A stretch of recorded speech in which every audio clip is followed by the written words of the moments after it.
Hi, I'm Ashley Adamson, and it's been like 3 weeks since I've made a video.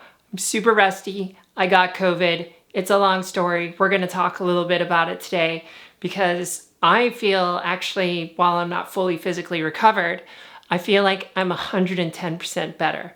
And I'm going to get into that story, and maybe you'll learn something about how to turn a silver lining into to take a silver lining in something that may knock you down. So I still have mucus. I still have a little bit of a dry throat. My voice hasn't fully recovered, but boy, that was awful. It was terrible. It was the worst sickness I've ever had. 72 hours of being at 103 to 104 Fahrenheit. When your body's at that kind of temperature, your brain starts to shut down and starts to have like neurological damage, and I lost all motivation or any kind of way of thinking aside from survival, and it was the worst sickness of my life. And it took me about 5 days to actually be able to walk around and do stuff, but I am like 3 weeks in and I am still recovering. And one of the last things to recover was my motivation, my ability to do things. And so that's why it's been 3 weeks. I just didn't have the motivation, the ability to do the motivation, and also I couldn't speak without coughing after like a few seconds. So this is kind of like where I'm at. I've missed you a lot. And I have a lot of thoughts on how COVID has made my life better and how I would maybe want to like reframe what sickness and experience like this is. Some of the things that I've learned, and maybe this is going to be super helpful for you. Please like and subscribe, by the way, if you are new here and you like personal development, personal growth, warrior mindset, be a better person, don't complain about shit and not do anything kind of a person, then, or you're, if you are into doing shit and not just complaining about things, that's what I'm talking about. So, so COVID was devastating. I already told you a little bit about it, but what I learned from it were a few things. So the first thing is, oh my God, like listening to the body, learning to hear its signals and what it wants and what it needs. It's like when you lie in bed for 72 hours going through this, your body signals to you are much more pronounced and much more loud. And one of those things is fatigue. Another thing was like feeling of unwellness, and also my stomach, honestly, what my stomach could handle. And that was probably one of the more interesting things to learn about and develop a language with my body, which is how much food do you want? What kind of food do you want? What kind of things do you want me to eat? What things do you not want me to eat? That kind of thing. And that's transferred over into changing my diet, removing chicken, removing fish I'll still keep, but removing chicken, removing pork. I still keep beef, but mostly just vegetables and soup. Not too much rice, not too much lentils, just vegetables and soup. I don't know how I'm going to do this diet. I might have to adjust it, but my diet has changed, and I think generally for the healthier. The other thing that's kind of changed is understanding my own fatigue and my own motivation, and like where I was experiencing in the back of my thought. And if you've had COVID, let me know if you've had this experience where you felt like you wanted to do something, but then when you try and got yourself to do something, you couldn't do anything. And your body was just like, nope, I don't want to do it. And I found that the location of these thoughts, it was in different locations. So the motivation area where I was like, hey, or the idea of thoughts or like, hey, maybe you could do this, was in the back of my brain. And then the place where I actually had to call on motivation and create change and movement was in the front of my brain. And the front of my brain just kind of shut down and said, hey, like, nah, that's great that you want to get up and do work, but I don't. I'm just going to say no. And you go, okay, well, either I can force you or I can just listen to you and just say, hey, you got COVID, Ashley. It was hard. You just got to wait. And that's kind of the path I took, and I just waited. And I was a little scared that maybe I wouldn't get my motivation back. But it's been 3 weeks and now I'm kind of back at it. But that kind of loss of motivation has actually made me more motivated, because now I know where the part of my brain is that helps me actually do things and get things done. It's this interaction between the back and the front. And I'm sure there's neuroscience on this that I could do more reading on, higher order function, subconscious versus conscious decision making, that kind of stuff, because I know that conscious decision making is up here. But like, to actually know where in your brain you need to apply energy and build pressure to be able to do something without forcing yourself to do it is kind of like amazing. It's like a button or a switch. You don't have to use thoughts to convince yourself to do something. You just have to make sure you have the right amount of energy here, whether that's through sleep, nutrition, or just like energetically working that.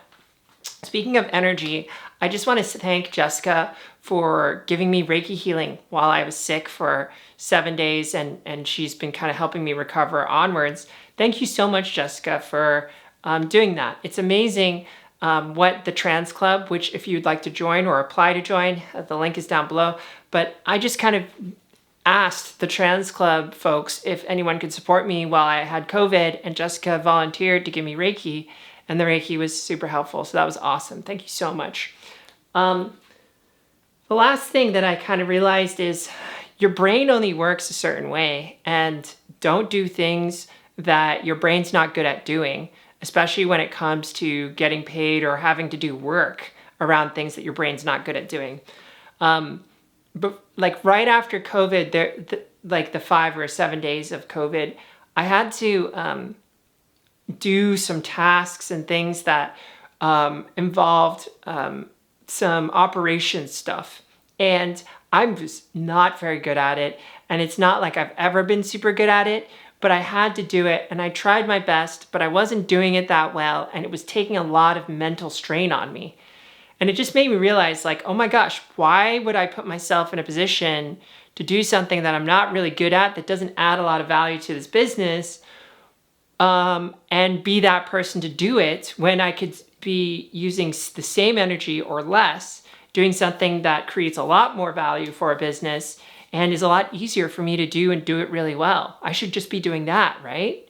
I mean, like, think about that in your life, and think about what you're doing for work and how you're applying yourself and your brain and how it's matching with what you do.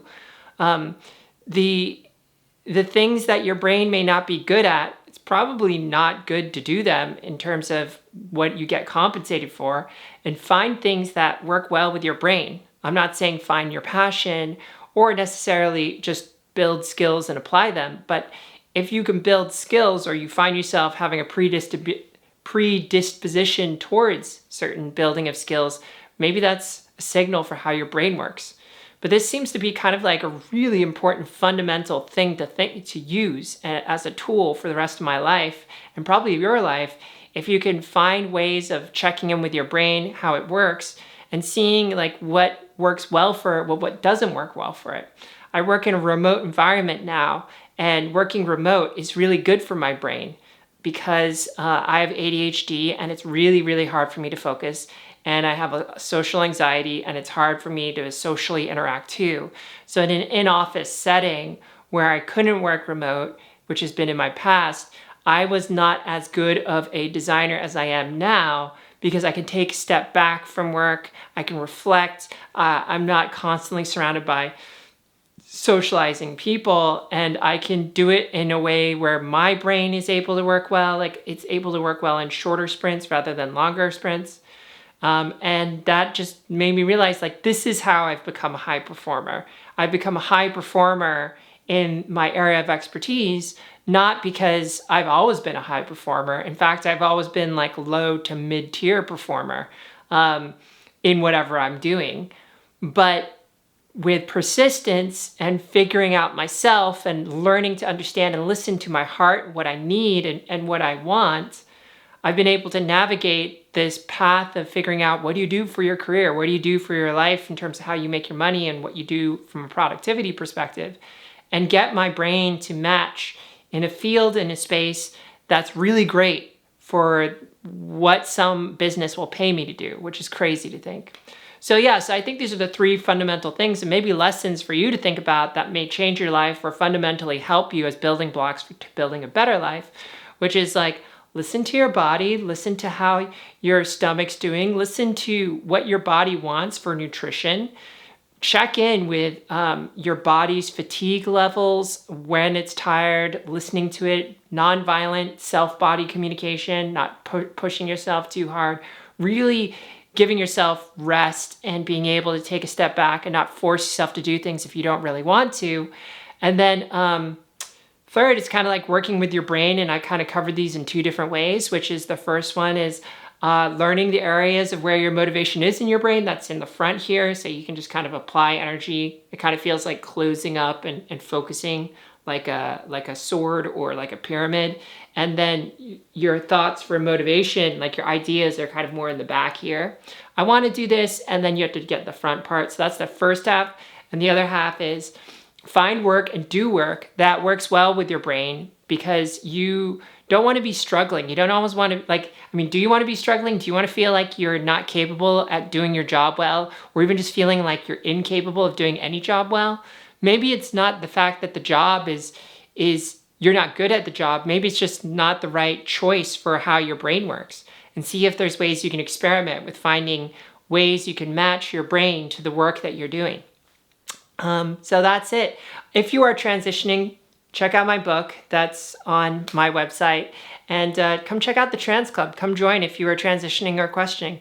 I'll see you in another episode soon. Bye.